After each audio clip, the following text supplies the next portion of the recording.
বাপ রে বাপ, স্টার্টারে এত কিছু আইটেম, তার সাথে সাথে মেন কোর্সে এত কিছু। বাপ রে, আজকে গেছিলাম অনন্যা ও সৌম্যজিতের রিসেপশন পার্টিতে। তো গিয়ে দেখলাম প্যান্ডেল খুব সুন্দর করে সাজিয়েছে এবং লাইটিংটাও খুব সুন্দর। তো প্রথমে হাই হ্যালো করে গণপতি বাবার আশীর্বাদ নিয়ে শুরু করে দিলাম আজকের ভিডিও। মা প্রথমেই দেখলাম ওদের কাছে গিফটটা ধরিয়ে দিল, আর ওরাও বেশ সুন্দর করে সেজেছিল, খুব সুন্দর লাগছিল। এইখানে দেখুন সব থেকে বেশি যদি ভিড় হয় বিয়েবাড়ির এই ফুচকা স্টলে। এরপরেই দেখলাম পাশ থেকে একটা সুন্দর কাবাবের গন্ধ আসছে। তো গিয়ে দেখি রেশমি কাবাব, এখানে পনির পাসিন্দা, আর এখানে ফিশ বল। তো একে একে আস্তে আস্তে নিয়ে নিলাম। প্রথমে নিলাম রেশমি কাবাব, বেশ 4-5 পিস নিলাম। তারপরে নিলাম 1 পিস পনির পাসিন্দা, আর এখানে 1 পিস ফিশ বল। তো খেয়ে দেখি কেমন করেছে এদের স্টার্টার আইটেমগুলো। যথারীতি ওদিকে দেখছি মা কিন্তু ফুচকার লাইন দিয়ে ফুচকা খেতে শুরু করে দিয়েছে। ভালোই করছে।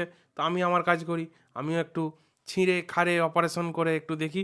ও, দেখলাম পনির পাসিন্দারা বেশ নরম নরম, পনিরের স্লাইসগুলো বেশ নরম ছিল, ভেতরে স্টাফিংটাও খুব সুন্দর। আর এই হচ্ছে রেশমি কাবাব, দুর্দান্ত। ওফ, অনেকটা জুসি, অনেকটা ময়েস্ট ছিল চিকেনগুলো। তবে মশলাটা একটু ভালো হলে, মানে ম্যারিনেশন যে মশলাটা সেটা ভালো হলে আর একটু ভালো লাগতো। তবে ফিশ বলটা অসম্ভব সুন্দর করেছে, চিংড়ি আর ভেটকির ওই স্টাফিংটা ছিল। আর এই এদের সামিয়ানাটা কি সুন্দর সাইজে দেখুন, যেরকম আমাদের রাইসের মাচা বলি। আর এই হচ্ছে মেনু কার্ড, পজ করে দেখে নেবেন। সবাই বসে পড়েছে, মা, বাবা, আমি, আর উনি এক ভদ্রমহিলা বসেছিলেন। যাই হোক, তো আমরা 3জন আর ওনাকে নিয়ে 4জন কমপ্লিট হয়ে গেছে। এখান থেকে প্লেটটা আনবক্সিং করে নিলাম। এবার শুরু হয়ে গেল লেবু, তারপরে এলো মশালা কুলচা, তারপরে এলো লবণ, তারপরে এলো চানা মশলা। এইটুকু কেন, আমি তো দেখেই অবাক হলাম, চানা মশলা ফুরিয়ে গেছে নাকি? তারপর দেখছি না, গামলা ভর্তি চানা মশলা। আবার দেখুন এখানে এলো আলুর দম। এটা ছিল কষা কষা আলুর দম মটরশুঁটি দিয়ে, এটা কিন্তু কোনো কাশ্মীরি আলুর দম না। আর সাথে সাথে এলো সালাড, শসা, পেঁয়াজ। আমি বললাম দাদাকে একটু গাজর দাও, তো গাজরটাও দিয়ে দিল। এই দেখুন এসে গেছে কিন্তু ফিশ ব্যাটার ফ্রাই। এই যে একবারে লম্বা লম্বা বেগুনির মতো, যেটা আমাকে জিজ্ঞাসা করছে দাদা নেবেন, আমি তো অবশ্যই দিয়ে দাও, ফিশ ব্যাটার ফ্রাই বলে কথা। এখানে আবার টমেটো কেচাপ দিয়েছে, দেখুন বেগুনির মতো ফুলে উঠেছে। ওহো হো, কি ক্রাঞ্চি, ওপরটা মচমচে। আমি দেখলাম ভালোই খেতে লাগবে নিশ্চয়ই, এত ক্রাঞ্চি হয়েছে ব্যাপারটা। আর মাছটাও ছিল কিন্তু অরিজিনাল ভেটকি।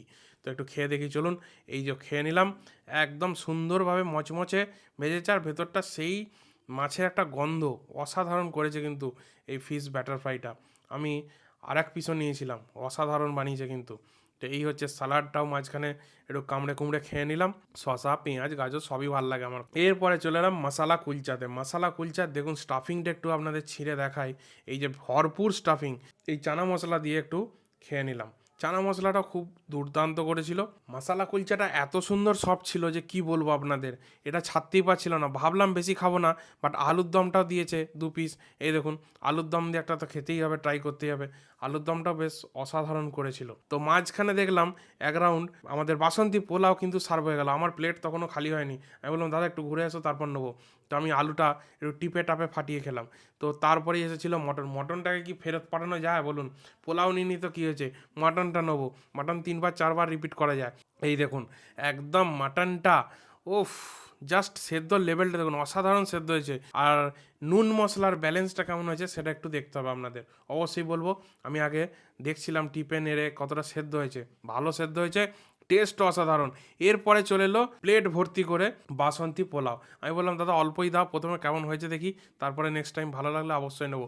একদম ঝরঝরে ছিল বাসন্তী পোলাওটা। প্রথমেই মাটনের গ্রেভি দিয়ে মাখিয়ে চুকিয়ে একদম খেয়ে নিলাম। 1 পিস দিল, আমি বললাম দাদা আর একটা দাও, আর এত সুন্দর মাটন হয়েছে, আরও 2 পিস আমাকে জোর করে দিয়ে দিল।